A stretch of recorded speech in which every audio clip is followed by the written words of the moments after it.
Hello everyone, मैं बाल मुकुंद तिवारी। अभी जो न्यूज़ आ रही है हम लोगों की नज़र में वो ये है कि क्लाइमेट एक्टिविस्ट सोनम वांगचुक को दिल्ली बॉर्डर पे डिटेन कर लिया गया है। अब कुछ लोग न्यूज़ में ये कह रहे हैं कि जो डिटेंशन है वो खत्म हो गई है, और कुछ लोग ये कह रहे हैं कि नहीं, स्टिल उन्हें अभी भी डिटेन करके रखा गया है। आखिर कौन है ये सोनम वांगचुक और क्यों सरकार ने इन्हें डिटेन कर लिया जब वे दिल्ली बॉर्डर की तरफ बढ़ रहे थे? आइए देखते हैं। हम सब ने एक बहुत फेमस मूवी थ्री इडियट को देखी होगी। उस थ्री इडियट मूवी का जो मेन किरदार था फुनसुक वांगडू, जिसका रोल आमिर खान ने प्ले किया था, वो किरदार असल में सोनम वांगचुक से इंस्पायर्ड है। ये जो व्यक्ति आप देख रहे हैं अपने राइट में, ये है सोनम वांगचुक, और इन्हीं से इंस्पायर्ड होकर के थ्री इडियट में जो मूवी थी उसमें फुनसुक वांगडू का जो रोल आमिर खान ने प्ले किया था वो एक्चुअली में इन्हीं से इंस्पायर था। तो कौन है ये सोनम वांगचुक? आइए हम लोग जानने की कोशिश करते हैं। सोनम वांगचुक एक बेसिकली अगर हम बात करें तो सोनम वांगचुक एक इनोवेटर हैं, एक इंजीनियर हैं तथा एक क्लाइमेट एक्टिविस्ट हैं, जो कि पर्यावरण को लेकर के हमेशा चर्चा में रहते हैं। आप यहां पर ये जो फिगर में देख पा रहे होंगे, ये जो एक टेंट है, ये टेंट एक ऐसी जगह पर बनाया है और खास करके सोनम वांगचुक के निर्देश में बना है जहां पर कि बाहर के टेम्परेचर से अंदर का टेम्परेचर बहुत ज्यादा रहता है। तो ऐसे जो हमारे फौजी हैं जो ग्लेशियर्स में जाकर के ड्यूटी करते हैं, वहां पर बहुत भयानक ठंड के बीच में रहते हैं, तो उन लोगों के पास अगर इस प्रकार के किसी टेंट की व्यवस्था हो जाए तो उनका रहना वहां पर आसान हो जाएगा। इस टेंट की खासियत यह है कि बाहर की तुलना में अंदर का तापमान काफी गर्म रहता है। तो ये एक इनोवेटिव जो स्ट्रक्चर आप देख रहे हैं, ये फुनसुक वांगडू ने ही बनवाया था। दूसरा, फुनसुक वांगडू अपने जो फुनसुक वांगडू, या हम कहेंगे इनको सोनम वांगचुक, इनका ओरिजिनल नाम जो है वो सोनम वांगचुक है।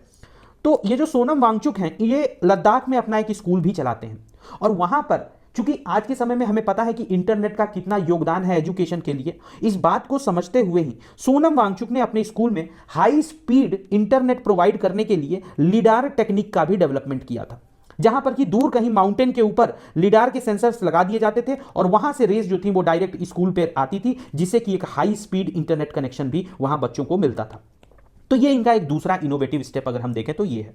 साथ ही साथ यहां जो आप देख रहे हैं ये तीसरा स्ट्रक्चर, इसे इन्होंने जैसे हमें पता है कि क्लाइमेट चेंज होने की वजह से ग्लेशियर्स गलते चले जा रहे हैं, ठीक है, तो इन्होंने यहां पर ये कॉन्सेप्ट दिया आइस स्तूपा का।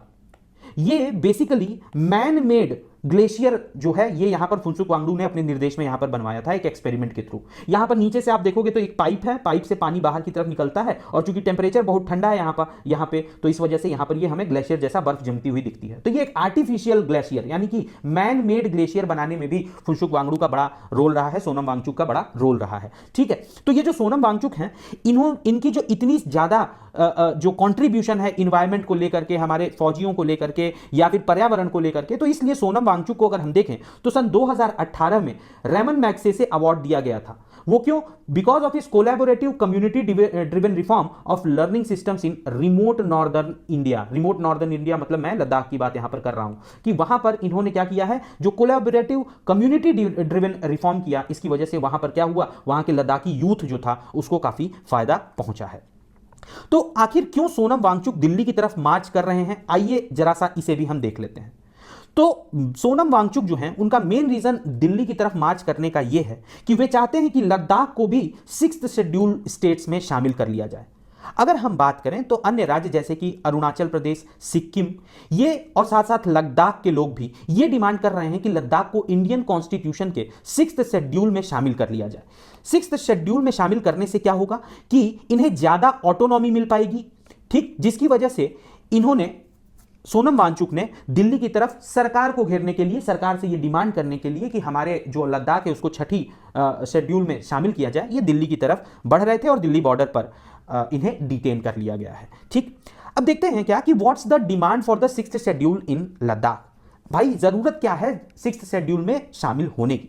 तो अगर हम भारतीय संविधान के आर्टिकल 244 की बात करें तो 244 के अंतर्गत, अगर संविधान के आर्टिकल 244 के अंतर्गत शेड्यूल 6 की बात की गई है, ठीक, जिसके अनुसार शेड्यूल 6 के अंदर आने वाले जो भी क्षेत्र हैं उन्हें ऑटोनॉमस एडमिनिस्ट्रेशन करने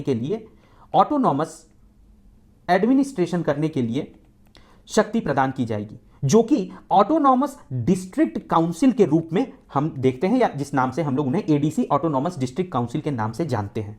अगर एडीसी की बात करें तो इसमें अधिकतम 30 लोगों का, ये 30 लोगों का एक तरीके से जैसे हमारे यहां विधानसभा होती है उसी तरीके से ये 30 लोगों का एक काउंसिल, एक परिषद होगा।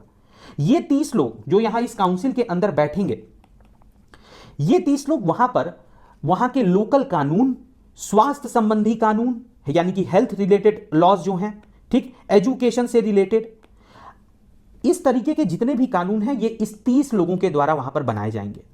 ठीक, सोनम वांगचुक का यह कहना है कि यहां की जो लोअर ब्यूरोक्रेसी है यानी कि जो निचले स्तर की कार्यपालिका है वह इंडस्ट्रियल लोगों से मिली हुई है, यानी कि ऐसे बड़ी बड़ी कंपनियों के लोगों से या मालिकों से मिली हुई है जिनका कि मेन उद्देश्य है लद्दाख के जमीन को या लद्दाख की खाड़ियों को माइनिंग करने का, उसमें खुदाई करने का और मिनरल्स को वहां से निकालने का।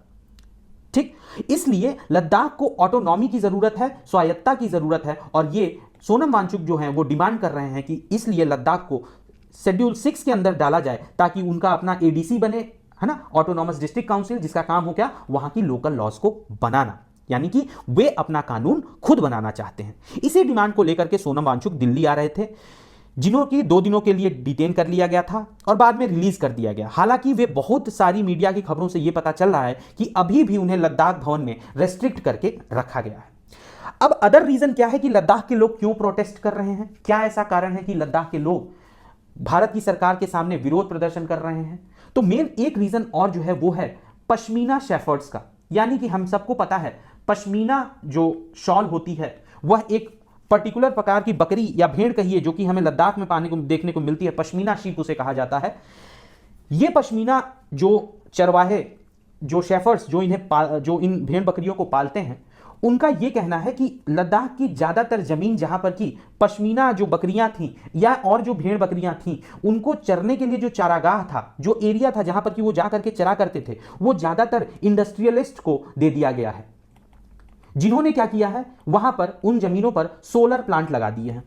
अब इस सोलर प्लांट लगाने से क्या हुआ है कि इन बकरियों को या इन भेड़ों को चरने के लिए जो जगह होती है, जो इनको खाने के लिए जो मैदान खुले थे, वहां पर अब सोलर पैनल लगा दिए गए हैं, जिसकी वजह से अब इनको दूर दूर तक जाना पड़ रहा है चरवाहों को लेकर के। अब चरवाह तो चलिए ठीक है कि चलिए सोलर पैनल लग गया, कोई दिक्कत की बात नहीं है, इलेक्ट्रिसिटी मिल रही है, चलिए ठीक है। लेकिन ये जो चरवाह हैं, जो शेफर्ड्स हैं, ये अब दूर कहीं दूसरी जगह जहां पर लेकर के जा रहे हैं बकरियों को, वहां पर मुद्दा आ गया है लाइन ऑफ एक्चुअल कंट्रोल का। यहां पर चाइना की मिलिट्री मौजूद है और ये उन लोगों को उस एरिया में एंटर नहीं करने दे रही है जहां पर कि ये जो पश्मीना शेफर्ड्स थे पहले अपनी भेड़ बकरियों को ले जाकर के वहां पर चराया करते थे। तो आज के समय में यहां पर ये जो पश्मीना शेफर्ड्स हैं, इनके जीवन पर, एक तरीके से इनके अस्तित्व पर बहुत ही ज्यादा संकट आ गया है। तो ये कुछ बहुत सारी बातें हैं जो कि लद्दाख चाहता है कि उनको भारत की सरकार के द्वारा एड्रेस किया जाए और इसलिए वो सोनम वांगचुक के नेतृत्व में वो अपनी बात को रख रहे हैं और इसीलिए सोनम वांगचुक दिल्ली आए हुए थे। उन्हें डिटेन कर लिया गया था, पर कुछ खबरों से उन्हें यह भी पता चल रहा है कि उन्हें रिलीज भी कर दिया गया है। तो अब ये क्या है क्या नहीं है, आपकी क्या राय है? क्या सरकार को लद्दाख को शेड्यूल 6 में शामिल कर देना चाहिए? क्या लद्दाख को ऑटोनॉमी प्रोवाइड कर देनी चाहिए जो कि शेड्यूल 6 ऑफ इंडियन कॉन्स्टिट्यूशन के अंतर्गत दी जाती है? अपनी राय, अपना कमेंट मुझे जरूर से कमेंट करके बताइएगा। धन्यवाद।